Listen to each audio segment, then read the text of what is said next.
I sat at the table, my sleeves tugged low, flinching at every small move. My brother's eyes met mine, then dropped to the bruises.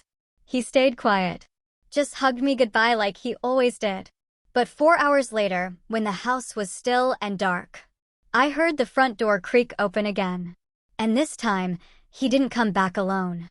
Imagine a moment where a tiny flicker of hope, years in the making, ignites within you, only to have your abuser's cruel triumph extinguish it just minutes later. That night, my husband, Caleb, raised his beer, a smug grin plastered across his face, gloating, told you they'd never suspect a thing. But he was dead wrong. Because barely 30 minutes later, I heard the lock click again, and everything, absolutely everything, changed. You see, for years, there were two versions of me. There was the Lena people saw at dinner parties, with practiced smiles and carefully chosen words, the wife living what looked like a dream in our sprawling colonial home. And then there was the real me, the one who flinched at sudden movements, who meticulously covered bruises with long sleeves even in the scorching summer heat. My name is Lena Carrington, and at 29, I was a shadow of the bright-eyed, ambitious woman I used to be.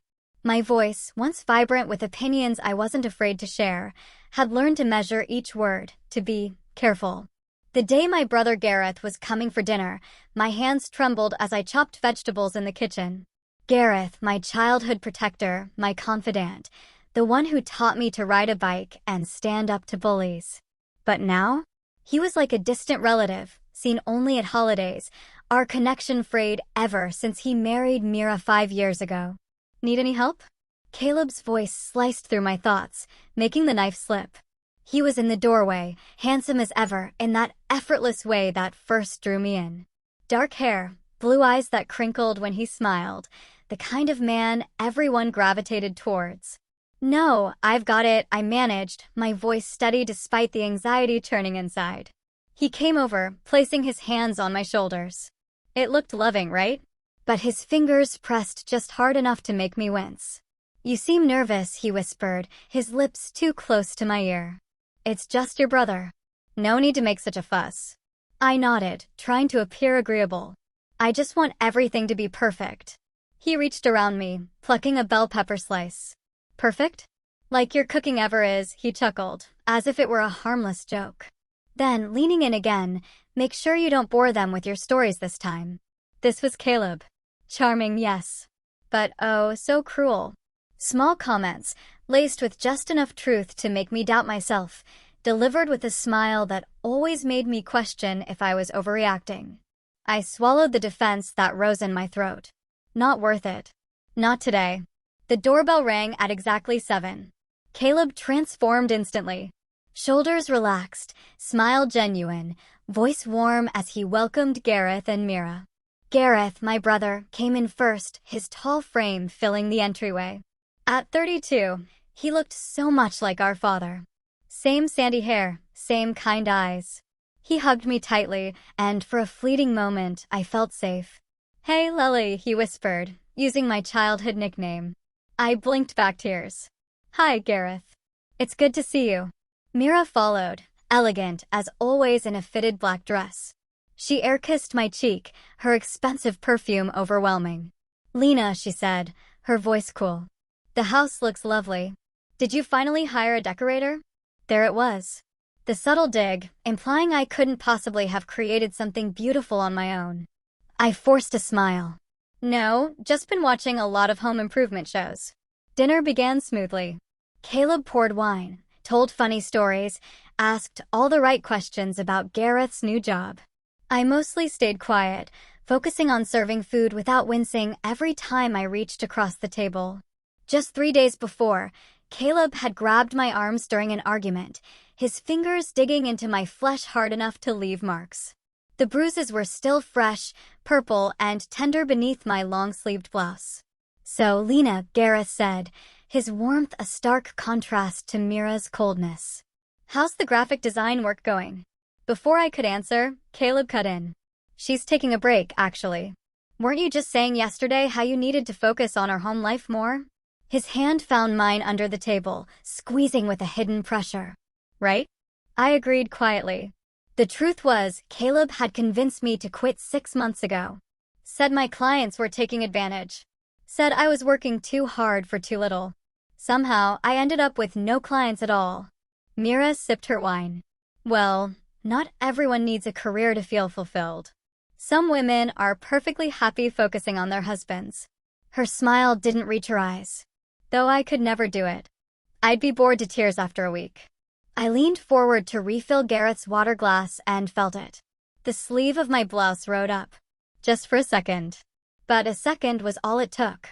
Gareth's eyes flickered to my wrist where the edge of a bruise peeked out. Time seemed to stop. Our eyes met and I saw it. Recognition, then shock, then something darker. His jaw tightened, but he said nothing. Mira must have noticed the change in his expression. Gareth, stop hovering over your sister. She's a grown woman, not a child who needs protecting. Her voice dripped with annoyance, a familiar tone whenever Gareth showed me attention. I quickly pulled my arm back, tugging my sleeve down. The moment hung heavy, thick with unspoken questions. But Gareth stayed silent. My heart sank. Whatever connection we once had wasn't strong enough anymore. Not strong enough for him to ask the question I desperately needed someone to ask. The evening dragged on. Caleb charmed them, the perfect host. I smiled, laughed, all while feeling Gareth's concerned glances. By dessert, I was utterly exhausted from the performance.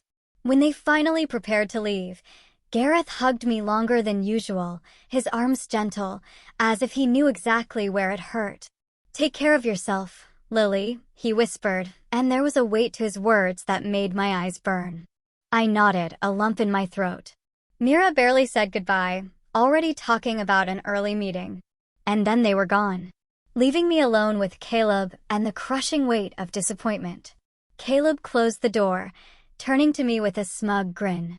He grabbed a beer, popping it open with a satisfied sigh. "See? Told you they'd never suspect a thing." I began clearing the table, my movements mechanical, tears threatening to spill. I had hoped, foolishly perhaps, that Gareth would see through the facade, that he would recognize the girl who once stood up to his bullies was now unable to stand up for herself. I was halfway through loading the dishwasher when I heard it. The sound of the front door lock clicking. My heart leaped into my throat as I straightened, hands trembling. "Caleb?" I called out, my voice barely audible. But Caleb was still in the living room, beer in hand, feet propped up. He looked up, frowning. "What?" That's when I realized someone was coming back. My breath caught as footsteps approached the kitchen. I froze, clutching a dinner plate like a shield. These footsteps were deliberate, steady. Not Caleb's heavy tread when he was angry. Different. My mind flashed to all the times Caleb had warned me about what would happen if I ever told anyone. Would he hurt me worse? This time? But it wasn't Caleb. It was Gareth. He stood in the doorway of the kitchen, alone, his face a mask of barely contained emotion. He looked at me, really looked at me, taking in details I'd been hiding for years. The slight hunch of my shoulders, the way I instinctively put distance between myself and others, the faded bruise near my collarbone, now visible in my more comfortable shirt. We stared at each other for what felt like an eternity. From the living room, the TV blared. Caleb, oblivious, probably assumed Gareth had forgotten something. "How long has this been going on?" Gareth finally asked, his voice so quiet I barely heard it. The plate slipped from my fingers, crashing to the floor. The sound startled us both, and I immediately dropped to my knees, frantically gathering the pieces. "I'm sorry." "I'm sorry," I whispered automatically, the apology as reflexive as breathing. Gareth knelt beside me, gently taking the shards from my trembling hands. "Lena, stop. Look at me." I raised my eyes to meet his, and something inside me cracked open. Years of practiced lies, of careful evasions, dissolved under my brother's gaze. 3 years, I whispered. It started small. Checking my phone, questioning where I'd been, getting angry if dinner wasn't ready. My voice broke. Then criticism, then control, then this. I gestured vaguely to my arms, the movement making me wince. Gareth's face crumpled. "I should have known. I've seen the signs, Lena. The way you've withdrawn. How you never visit without him. The excuses for missed holidays. He ran a hand through his hair. I convinced myself it was nothing, that I was imagining things. Mira said I was imagining drama. The words tumbled out now. She told me to focus on our marriage, that you were just going through a phase, that all couples have rough patches. The mention of Mira made my stomach twist. She knew. Gareth shook his head. I don't think she knew the extent, but He hesitated. She's always been threatened by our relationship, Lena. She hates how close we were as kids. Feels like you take attention from her. A memory surfaced. Mira pulling Gareth away at our parents' anniversary party 3 years ago, just as I was about to tell him about the first time Caleb had shoved me. Where is she now? I asked, glancing nervously toward the living room. Caleb would come looking for me soon. I didn't come alone. Gareth lowered his voice further. There's someone else with me. Her name is Rosalind. She runs a network of safe houses for women escaping abuse. My heart pounded painfully against my ribs. A safe house? Gareth. I can't just leave. He'll find me. He's told me exactly what he'd do if I ever tried to run. He won't find you, and he won't hurt you ever again. I promise. You don't understand, I said, desperation creeping into my voice. Caleb has money, connections. He's friends with half the police department. He said he'll make me disappear if I ever leave. Gareth took my hands in his, careful of the bruises. Listen to me, Laylee. You saved me from bullies when I was 10. You stood up to kids twice your size because they were picking on your little brother. Let me return the favor. I blinked back tears. I'm not that brave girl anymore, Gareth. Yes, you are. She's still in there. He squeezed my hands gently. Will you at least talk to Rosalind? She's helped hundreds of women like you build new lives. Before I could answer, Caleb's voice boomed from the living room. Lena, who are you talking to? Gareth and I exchanged panicked glances. It's just me. Gareth called back, his voice surprisingly steady. Forgot my phone. Lena's helping me look for it. Oh, need any help? Caleb appeared in the doorway, eyes narrowing as he took in the broken plate and our positions on the floor. No, we've got it, Gareth replied, standing smoothly. He pulled his phone from his pocket. Found it. Must have fallen out when I was getting my coat. Caleb's suspicious gaze darted between us. Everything okay? Lena looks upset. I forced a smile. Just clumsy. Dropped a plate when Gareth startled me. Caleb seemed to accept this, though his eyes lingered on my brother. Well, don't keep her up too late. She gets emotional when she's tired. The condescension in his tone made Gareth's jaw clench, but he maintained his composure. Of course. I was just leaving. As they walked to the door, I hurriedly cleaned up the remaining shards, my mind racing. Gareth returned a moment later, speaking quickly and quietly. Tomorrow. 10 a.m. I'll text you when we're outside. Rosalind wants to meet you. Just meet her, Lena. That's all I'm asking for now. I nodded, not trusting myself to speak. Gareth hesitated, then pulled me into another hug. You're not alone anymore, he whispered before slipping out the door. After he left, I moved through the house like a ghost, mechanically finishing the dishes, listening to Caleb talk about what a good evening it had been, how well they'd gotten along. But inside, something had shifted. A tiny spark of hope had been lit. Someone had seen through the facade. Someone was watching, waiting, caring. I went to bed that night beside my husband, feeling the weight of his arm across my waist, both familiar and suffocating. But for the first time in years, I allowed myself to imagine a different life. A life without fear. The next morning, true to his word, Gareth texted at exactly 10 a.m. Caleb had left for work an hour earlier, warning me to have dinner ready by 7. I peered through the curtains to see a nondescript sedan parked across the street. My heart hammering, I opened the door. A woman with silver-streaked black hair and kind eyes approached alongside Gareth. She wore simple clothes, jeans, a button-up shirt, practical shoes. Nothing about her screamed savior, but the gentle confidence in her gaze told me she'd seen women like me before. Lena, this is Rosalind Harper, Gareth said. She didn't offer her hand, didn't invade my space, just nodded respectfully. May we come in? I hesitated, then stepped aside. They followed me to the kitchen, the safest place in the house, furthest from any neighbors who might see unexpected visitors. I run a network of safe houses across 3 states, Rosalind explained once we were seated. Women come to us when they're ready to leave dangerous situations.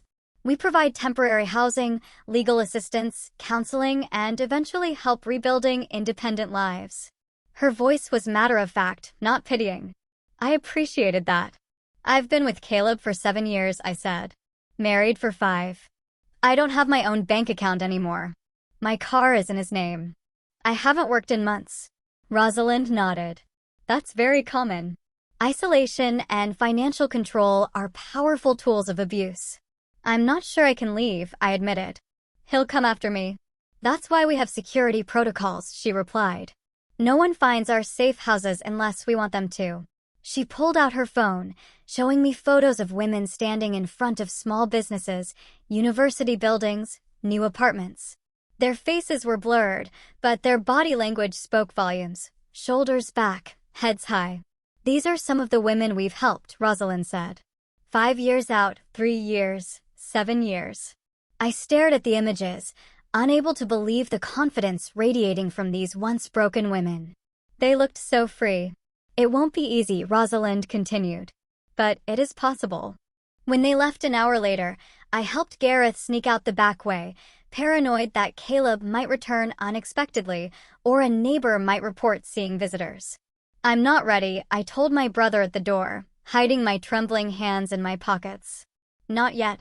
Gareth nodded, disappointment flashing in his eyes, but understanding too. When you are, I'm here. 1 text, that's all it takes. I watched them drive away, already feeling the walls of my prison closing in again. But something had changed. I knew now that I wasn't as alone as I'd thought. My phone chimed the next morning with a text from Mira. I felt a chill run through me before I even read it. Whatever you're trying to stir up with Gareth, don't drag him down with your drama. I stared at the message, my throat tightening. So Gareth hadn't told her about his return visit, about Rosalind. What else had he kept from her? I didn't respond, not trusting myself to find words that wouldn't make things worse. The text brought back a memory I'd tried to bury. Thanksgiving 4 years ago. We were all still pretending to be a happy family. I'd retreated to the guest bathroom, needing a moment away from Caleb's increasingly critical comments. He'd followed me, cornering me in the hallway. You're embarrassing me, he'd hissed, fingers digging into my elbow. Talking about your stupid design projects like anyone gives a damn. Gareth was being polite. Learn to read a room, Lena. Movement caught my eye. Mira, standing at the end of the hallway, witnessing the entire exchange. Our eyes met for a brief moment. Then she simply turned and walked away, pretending she hadn't seen a thing. It wasn't the only time she'd looked the other way. 3 years ago, when Caleb's emotional abuse was escalating, but hadn't yet turned physical, I'd reached out to her. Woman to woman. Sister-in-law. I think something's wrong with my marriage, I'd confided during a rare moment alone with her. Caleb gets so angry sometimes over little things. He says such cruel things. Mira had sighed, examining her manicure. All men snap sometimes, Lena. Marriage isn't a fairy tale. If you're going to run crying to Gareth every time Caleb has a bad day, you're going to ruin your marriage and put a strain on mine. I haven't told Gareth anything. I'd protested. Good. Keep it that way. He doesn't need your drama on top of his workload. I'd retreated into myself after that conversation, convinced that what was happening was normal, that I was the problem for not handling it better. By the time Caleb's anger turned physical, I'd already built a fortress of silence around myself. Back in the present, I deleted Mira's message and went about my day, trying to focus on normal tasks. But something felt different. Caleb was acting strange, hovering more than usual, checking my phone when he thought I wasn't looking, suddenly bringing home flowers and my favorite dessert. It was a red flag. This pattern of sudden generosity usually meant he suspected something and was trying to lull me into a false sense of security. I needed to be careful. That night, after he fell asleep, I slipped out of bed and retrieved the burner phone Rosalind had secretly pressed into my hand. I hid it inside a box of feminine products in the bathroom, the one place I knew Caleb would never look. Then I made a decision. I would start documenting everything. Over the next week, I became meticulous. I recorded arguments on the burner phone, hidden in my pocket. I photographed bruises before they faded. I kept a journal, coded as a diet diary to avoid suspicion, detailing incidents with dates and times. If I ever found the courage to leave, I wouldn't go empty-handed. The doorbell rang unexpectedly on Thursday afternoon. My heart nearly stopped. I wasn't expecting anyone, and unexpected visitors made Caleb suspicious. I opened the door to find Mira standing there, arms crossed, expression cold. "We need to talk," she said, brushing past me into the house without waiting for an invitation. I closed the door, anxiety crawling up my spine. "Caleb's not home." "I'm not here to see Caleb. I'm here about my husband." She turned to face me, her perfectly made-up face twisted with annoyance. "Gareth has been obsessed with you lately, checking his phone constantly, making secretive calls, disappearing for hours without explanation." I kept my face neutral. "I don't know what you're talking about. Don't play innocent, Lena. Whatever manipulation you're pulling on him needs to stop. Our marriage is struggling enough without you dragging him into your drama." The accusation stung. But it also ignited something in me. A flicker of the backbone I'd once had. "My drama." "Yes, your drama. You've always needed to be the center of attention." Poor little Lena. Everyone has to drop everything to take care of her. I took a deep breath. "Mira, do you want to know why Gareth is concerned?" "Really want to know?" She rolled her eyes. "Enlighten me." "Because Caleb hits me." I said it plainly, without emotion. "He's been hitting me for years." Mira didn't flinch. Didn't look shocked. Didn't express horror or sympathy. Instead, she sighed heavily, as if I'd told her I'd bounced a check. "You're always playing the victim, Lena. If your marriage failed, that's on you." Her words hit harder than any of Caleb's blows ever had. "You knew," I whispered. "You've always known. Marriages are complicated. Everyone has problems. This isn't a problem. This is abuse." Mira grabbed her purse, already heading for the door. "If you were really being abused, you would have left years ago. Instead, you stay and complain. That's a choice, Lena." After she left, I sat on the couch, numb. The woman married to my brother, my only living family, had just dismissed years of pain as a choice, as a bid for attention. Gareth called that evening, his voice tense. "Did Mira come see you today?" "Yes." A heavy sigh. "I'm sorry." She went through my phone, found messages from Rosalind. "I didn't tell her everything, but she knows I'm worried about you. She thinks I'm making it up for attention." The silence on the other end of the line spoke volumes. "There's something else," Gareth finally said. "Something you need to know. Mira," she spoke to Caleb, "called him yesterday." My blood ran cold. "What?" "She told him you might do something dramatic soon. That she was worried about your mental state. The betrayal was so profound I couldn't speak for several seconds." She warned him. "She's giving him time to prepare. Rosalind says we need to move up the timeline. If you're going to leave, it needs to be soon." He's been warned now, Lena. The clock is ticking. That night, I deleted every trace of Mira from my phone, texts, calls, photos. As I stared at the empty contact entry, a thought crystallized in my mind. Blood may be thicker than water, but poisonous thick, too. I could feel the invisible chains that had bound me for years starting to crack. Not break, not yet, but weaken. And sometimes that's enough to begin. The morning after Mira's visit, I woke to find Caleb sitting on the edge of the bed, watching me sleep. My heart seized with panic, but I carefully controlled my expression, offering him a sleepy smile. "Morning," I murmured, trying to sound normal despite the chill running down my spine. "You were talking in your sleep," he said, his voice eerily calm. "Something about leaving." I forced a laugh. "Probably about leaving for the grocery store. I've been dreaming about the most mundane things lately." His eyes narrowed slightly, but he leaned down to kiss my forehead, his lips lingering too long. "I love you. You know that, right?" "I know," I whispered. "I love you too." The words tasted like ash in my mouth, but I'd become a skilled actress over the years. I watched him get ready for work, his movements precise and controlled as always. The moment the front door closed behind him, I reached for the burner phone hidden in my bathroom. He's suspicious. I texted Rosalind. What do I do? Her response came quickly. Act normal. Don't change routines. We're working on a plan. The next few days became an elaborate dance. Caleb vacillated between extremes. Sometimes overwhelmingly affectionate, bringing me gifts and telling me how beautiful I was. Other times, cold and critical, watching my every move with hawk-like intensity. The unpredictability was almost worse than consistent cruelty. At least with the latter, I knew what to expect. I played my part flawlessly, pretending to fall back in love with him. I cooked his favorite meals, laughed at his jokes, and responded to his touch without flinching, all while documenting everything in my hidden journal. On Thursday night, while Caleb was at a work dinner, Rosalind arranged for me to meet with her and Gareth at a coffee shop 20 minutes from our house. I told Caleb I was meeting an old college friend, showing him a fake text conversation I'd created to back up my story.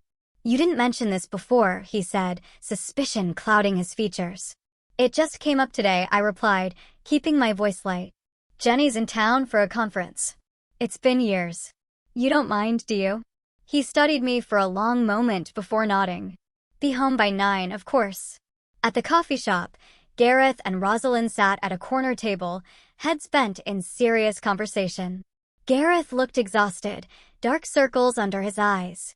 He'd moved out of his house with Mira, temporarily staying with a friend. How are you holding up? I asked, sliding into the seat across from him. I should be asking you that, he replied with a weary smile. Rosalind got straight to business, sliding a burner phone across the table. This is your lifeline. Keep it charged and hidden. When you're ready to leave, text a single word, Ash. That's all. We'll know what it means. I pocketed the phone, my fingers trembling slightly. Then what? Then we move fast. Rosalind's eyes were steady on mine. The safe house is ready. We have people who can help you get there safely. I've been thinking, I said hesitantly. When I leave, I want proof. Evidence of what he's done. Gareth frowned. Your testimony is evidence, Lena. It's not enough. It's my word against his, and he's charming. Convincing. I need more. Rosalind nodded slowly. Documentation helps. Have you been keeping records? Yes, but I want something concrete. Something he can't talk his way out of. Be careful, Gareth warned. If he catches you gathering evidence. I know the risk, I interrupted. But I'm done being afraid. The next day, while Caleb was in the shower, I made a discovery that changed everything. His laptop, carelessly left open on the kitchen counter. I hesitated only a moment before sliding into the chair, heart pounding as I quickly checked his email. There, in a hidden folder marked Brighton Holdings, I found a series of altered financial records, clear evidence of embezzlement from his father's company, where Caleb served as CFO. Thousands of dollars siphoned off monthly into offshore accounts. I heard the shower stop and quickly took photos of the screen with the burner phone before closing the laptop and moving away. My mind raced with the implications. This was leverage. Dangerous leverage. That night, Gareth called from a new number. I've brought someone else in, he said without preamble. A detective named Ellis. He's been investigating financial crimes at Brighton Holdings for months. Caleb's company? I whispered, moving to the bathroom and turning on the shower to mask our conversation. Yes. Ellis says your abuse claim could add significant weight to their case. 2 birds, 1 stone. How do I meet him? You don't. Not yet. It's safer that way. 2 days later, it happened. The incident that would become my final breaking point. I'd accidentally overcooked Caleb's steak. Such a small thing. Such a stupid, insignificant thing. But it was enough. Are you fucking kidding me? He snarled, throwing the plate against the wall. How hard is it to cook a decent meal? One thing, Lena, I ask you to do one thing right. I backed away, hands raised placatingly. I'm sorry. I can make another. The blow came so fast I didn't see it coming. His fist connected with my cheekbone, sending me stumbling backward into the counter. Pain exploded across my face, bright and hot. But this time, something was different. This time, I had the burner phone in my pocket, already recording. As he continued his tirade, grabbing my arms and shaking me, I kept my wits enough to ensure the phone captured everything: his threats, his admissions of past abuse, the sounds of impact when he hit me again. When it was over, when he'd stormed out to get real food since I was too incompetent to provide it, I sat on the kitchen floor, touching my swollen face with trembling fingers. But instead of despair, I felt something unexpected. Resolve. I pulled out the phone and sent a text to Gareth. "It's time." The response came immediately. "Are you safe right now?" "Yes." He left, but he'll be back soon. "Get what you need ready. Tomorrow. Be prepared." Later that night, Caleb returned, calmer but still cold. He sat beside me on the couch, taking my hand in his. "I'm sorry about earlier," he said, his voice smooth as glass. "Work has been stressful. You know I don't mean to lose my temper." I nodded, the familiar script playing out between us. His apology, my acceptance, the uneasy peace that would last until the next explosion. "I've been thinking," he continued, surprising me. "We need to get away. Just the two of us. Reconnect." He smiled, and it almost reached his eyes. "I've booked a cabin in the mountains this weekend. No phones, no distractions." My blood ran cold. The timing couldn't be worse. A remote cabin, no witnesses, no way to call for help. Was it a coincidence? Or had Mira's warning made him decide to isolate me completely? "That sounds wonderful," I lied, squeezing his hand. That night, as Caleb slept beside me, I stared at the ceiling, heart racing. If he got me to that cabin, I might never come back. This wasn't just about escaping anymore. It was about surviving. I reached for the burner phone hidden beneath the mattress and sent the text I'd been afraid to send for years. "Ash." The response came seconds later. "Understood. Stand by." The plan was in motion. There would be no cabin in the mountains. Tomorrow would be the last day I spent as Caleb's prisoner. I closed my eyes, not sleeping, but rehearsing. Every step, every word, everything I would need to do to walk out of this house alive. Dawn broke with pale light filtering through the bedroom curtains. I'd barely slept, hyper-aware of Caleb's every movement beside me. He woke at 6, as always, kissing my forehead before heading to the shower. I lay there listening to the water run, mentally checking off my preparation list. The small bag I'd packed was hidden in the back of my closet, containing only essentials: documents, medication, a few clothes, the journal that documented my abuse, and the burner phone with recorded evidence. Everything else I would leave behind. Caleb emerged from the bathroom, towel wrapped around his waist, humming as he selected a suit for the day.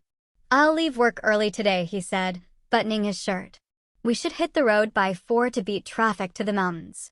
I nodded, forcing enthusiasm into my voice. "I can't wait. Pack light, just casual clothes. We won't be going anywhere fancy." Another check on my mental list. He wanted to limit what I brought, making it harder to leave once we arrived. "I'll have everything ready," I promised. He left for work at 7:30, kissing me deeply at the door, his hands possessive on my waist. "See you at 3, he said, eyes lingering on mine as if searching for deceit. The moment his car disappeared down the street, I sprang into action. Gareth had texted detailed instructions during the night. I slipped the recording device Rosalind had provided into my bra, a tiny microphone that would capture Caleb's voice when he returned. By 2, everything was in place. I'd packed a decoy weekend bag that Caleb would expect to see. My real escape bag was hidden by the back door. I'd removed all traceable electronics, my regular phone, tablet, and smartwatch, and left them in the bedroom. At 2:30, Gareth confirmed their positions. Ellis, the detective, was parked down the street with an arrest warrant, waiting for my signal. Rosalind was nearby with a car ready to take me to the safe house. Gareth himself would arrive just before Caleb to ensure I wasn't alone when my husband returned. At 2:50, I heard a car in the driveway. My heart leaped into my throat. Caleb was early. I peeked through the curtains and nearly collapsed with relief. It was Gareth, right on time. I opened the door before he could knock, pulling him inside quickly. "Are you ready?" he asked, eyes scanning my face, lingering on the fading bruise on my cheekbone. "As ready as I'll ever be." We went through the plan one last time. Caleb would arrive. I would let him enter, act normal. Once he was inside, Gareth would block the driveway with his car, preventing escape. Ellis would approach with the warrant. If all went well, Caleb would be arrested without incident. If not, well, we had contingencies for that, too. At 3:15, Caleb's black Audi pulled into the driveway. I took a deep breath, meeting Gareth's eyes one last time before he slipped into the kitchen. Out of sight, but within earshot. Caleb entered with a smile, a weekend bag slung over his shoulder. "Ready for our getaway?" he asked, setting down his keys. "Almost," I replied, hating how my voice shook slightly. "Just need to grab a few things." He frowned, noticing something off in my demeanor. "Everything okay?" "Fine, just excited." I moved toward the bedroom, creating distance between us. Through the window, I could see Gareth's car now blocking the driveway. The trap was set. "Whose car is that?" Caleb's voice sharpened as he looked out the front window. "My brother's," I said simply. Caleb turned to me slowly, his expression hardening. "Your brother's? And why is your brother here right now?" I swallowed hard, standing my ground. "Because I asked him to be." The change was instantaneous. The charming mask fell away, revealing the monster beneath. "What did you do?" he snarled, advancing toward me. I backed away, heart hammering. "Nothing yet. But I'm not going to the cabin with you, Caleb. I'm not going anywhere with you ever again." His face contorted with rage. "You ungrateful bitch. After everything I've done for you." The front door opened and Gareth stepped into the living room. "That's enough, Caleb." Caleb spun around, momentarily startled by Gareth's appearance. "This is between me and my wife. Get out of my house." "No," Gareth said firmly. "I'm not leaving without Lena." Caleb laughed, the sound cold and brittle. "She's not going anywhere. Tell him, Lena. Tell him how happy we are together." I stepped forward, pushing up the sleeve of my shirt to reveal the constellation of bruises on my arm. "This is what happiness looks like to him, Gareth." Caleb lunged forward, but Gareth moved faster, positioning himself between us. Outside, another car pulled up. "Detective Ellis." "Right on schedule." "Caleb Carrington." Ellis called as he approached the front door, warrant in hand. "I have a warrant for your arrest on charges of financial fraud and embezzlement from Brighton Holdings." Caleb's face went pale. "What? This is ridiculous. Who the hell are you?" Ellis entered, showing his badge. "Detective James Ellis, Financial Crimes Unit. We've been investigating discrepancies in Brighton Holdings accounts for months, and now we're adding domestic abuse charges as well." "Domestic abuse?" Caleb scoffed, turning to me with venom in his eyes. "You're making this up." "She's lying. She's always been unstable."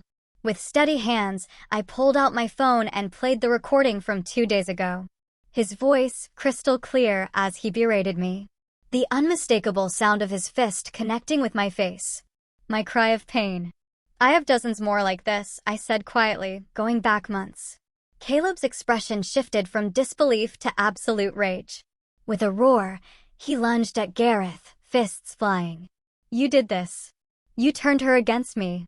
I moved without thinking, stepping between them. "This ends now," I said, my voice stronger than it had been in years. "You don't control me anymore." Ellis intervened quickly, restraining Caleb with practiced efficiency. "Caleb Carrington, you're under arrest for domestic assault and battery as well as financial fraud. You have the right to remain silent." As Ellis recited the Miranda rights, Rosalind appeared at the door, her calm presence a stark contrast to the chaos inside. She put an arm around my shoulders, guiding me gently away from Caleb's venomous glare. "You're safe now," she murmured. "It's over." But it wasn't quite over yet. As Ellis was leading Caleb to the police car, a sleek white Mercedes screeched to a halt behind it. Mira emerged, her face a mask of indignation. "What the hell is going on here?" she demanded, marching up to Gareth. "I got a call saying Caleb was being arrested." "He is," Gareth confirmed coldly. "For abusing Lena and for embezzlement." Mira's eyes darted to Caleb, then back to Gareth. "This is insane. She's manipulating you.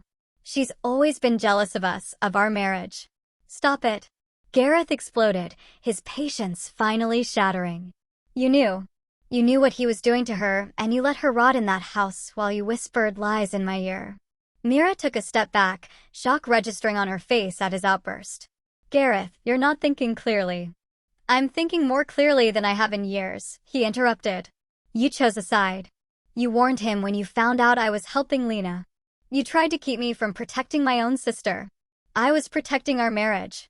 Mira protested, tears welling in her eyes. She's always come between us. No, you came between us with your jealousy, your pettiness. Gareth shook his head, a finality in his voice that made Mira flinch. We're done. You made your choice. Mira turned to me, hatred blazing in her eyes. This is your fault. You've ruined everything. I met her gaze steadily. No, Mira. You did that all on your own.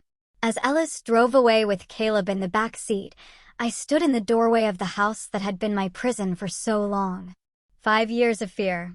5 years of walking on eggshells. 5 years of hiding bruises and making excuses. Rosalind touched my arm gently. The car is ready when you are. We should go before reporters show up. Financial crimes involving Brighton Holdings will make the news. I nodded, turning back to grab my small bag from beside the door.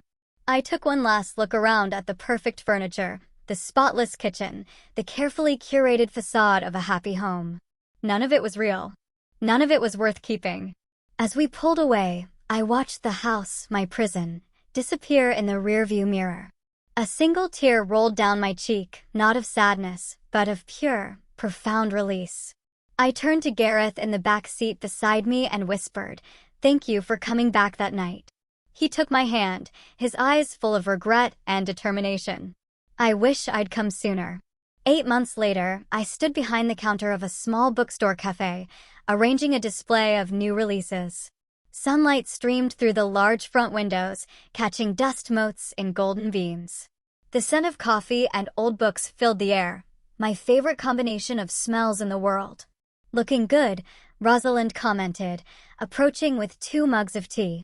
She handed one to me, surveying the display with approval. The poetry section's really coming together. I smiled, accepting the tea gratefully. Thanks. I think it's my favorite part of the store. After leaving Caleb, I'd spent 6 weeks in one of Rosalind's safe houses, a comfortable, secure home shared with 3 other women escaping similar situations. There, I'd begun the slow, arduous process of rebuilding my life and my sense of self. With Rosalind's help, I'd relocated to a quiet town 3 hours from my old home. Using my background in graphic design, I'd found work creating marketing materials for local businesses. When the opportunity came to partner with Rosalind on opening a bookstore cafe that would partially fund her safe house network, I jumped at the chance. Now, 8 months later, New Chapter Books and Brew was thriving. More importantly, so was I. The bell above the door jingled, and I looked up to see Gareth entering with his 10-year-old daughter, Sophie. After finalizing his divorce from Mira, he gained primary custody of Sophie, with Mira's visitation limited to supervised weekends. "Aunt Lena," Sophie called, rushing over to hug me. Her sandy hair, so like her father's, was pulled into a messy braid, and her freckled face beamed with excitement. "Dad said we can stay for story time today." I hugged her back, warmth spreading through my chest. "That's great. We're reading The Secret Garden today. I think you'll love it." Gareth approached more slowly, carrying a cardboard box. "Found this in the attic while cleaning. Thought you might want it." I raised an eyebrow, taking the box. "More of my old stuff?" He nodded. "Mostly books and some drawings from when we were kids. Mom saved everything. Our parents had died in a car accident 5 years ago, the event that had initially driven me closer to Caleb, seeking security and comfort in the aftermath of loss.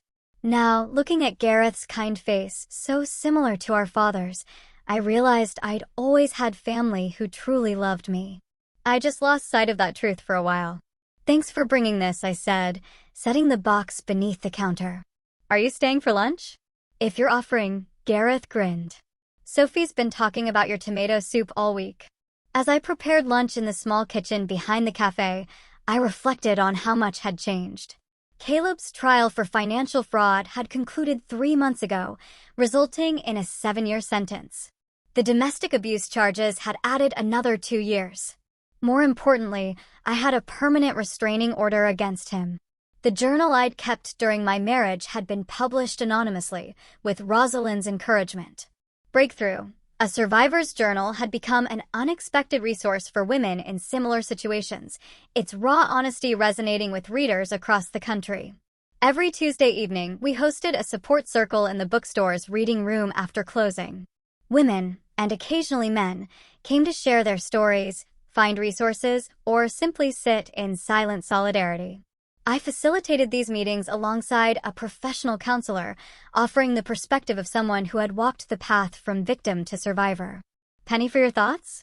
Gareth asked, appearing in the kitchen doorway. I smiled, stirring the soup. "Just thinking about how different everything is now." "Good. Different." "Mostly." I hesitated. "Have you heard from Mira lately?" Gareth's expression darkened slightly. "Not outside of custody exchanges. She's still bitter about the divorce. Still blames you." "I'm sorry about that." He shrugged. "Don't be. The marriage was broken long before all this happened. I just couldn't see it clearly." He paused. "Do you regret how things turned out?" I considered the question carefully. "I regret not leaving sooner. I regret the years I lost to fear. But I don't regret where I am now." After lunch, while Sophie browsed the children's section, Gareth helped me unpack the box he'd brought. Beneath layers of old paperbacks and high school notebooks, I found a faded drawing on construction paper. 2 stick figures, one tall, one small, stood hand in hand, wearing capes. "Super Gareth and Mighty Lena" was scrawled across the top in childish handwriting. "I remember this," I whispered, tears pricking my eyes. "I drew it after you stood up to Billy Sanderson for pushing me off." "The swings." Gareth smiled, the memories softening his features. "You told me I was brave. But you were the one who taught me what bravery looked like, Laylee." I wiped away a tear, carefully setting the drawing aside.